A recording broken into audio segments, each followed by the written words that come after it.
Babe, alam mo, sobrang stress ko to sa client na to. Ang daming demands. Tawag ng tawag. Wala na akong time. Ano ba? O, yung bahay, kamusta? May pagkain pa ba, sir? Alam mo naman, hindi ko na makakasikaso yun, di ba? Yung kuryente na bayaran mo na? Sige po, Nay. Padala po ko sa inyo ng 1.5. Pero Nay, marunong po ba kayo sa, sa phone, yung online? Online? Opo, Nay, yung sa phone. Yung madali na lang. Sige na, buka ko. O, sige po, Nay, papadala lang po ako. Ang gastos mo, pang emergency. Okay, bye, ati. I love you.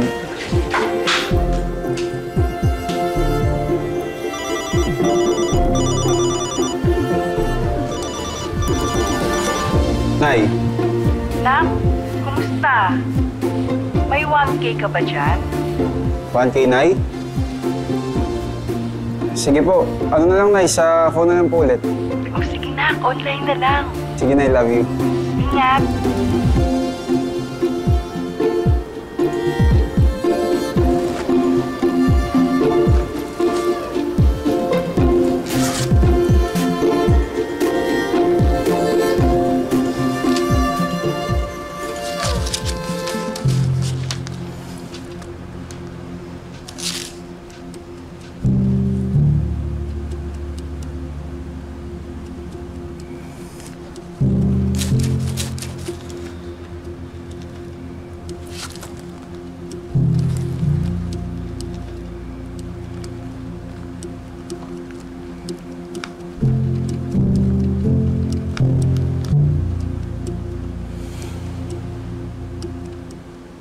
You know, babe, this restaurant that I've been telling, it's the best in the city.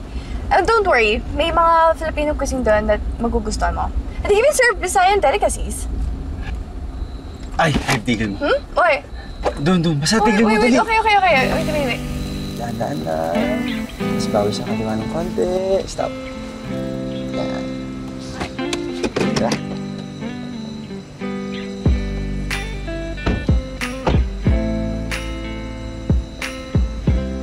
Babe, Filipino cuisine. Masarap, di ba?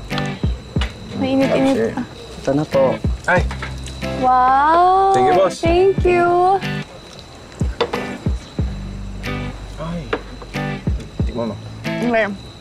Ay.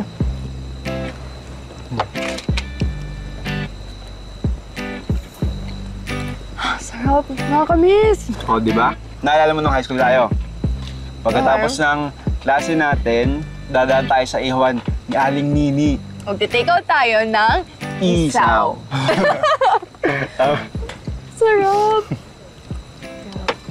Kamusta na pala yung sa Jeddah? May balita na? Wala pa, babe. Sabi ni Vivian, nag-retrench daw yung company na sinasabi ko sa'yo. Okay. Pero kung gusto mo, may bakante sa office. Messenger nga lang. Okay lang ba yun sa'yo? Hindi na, babe. Okay lang. Antayin ko na yung sa Jeddah. Hindi naman kita mapasok sa ibang work, babe, kasi vocational course lang yung tinapos mo.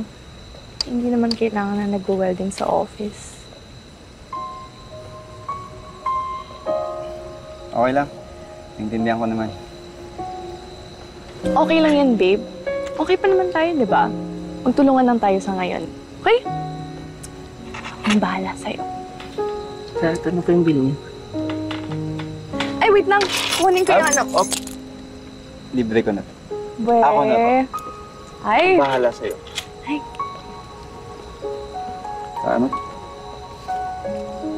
100.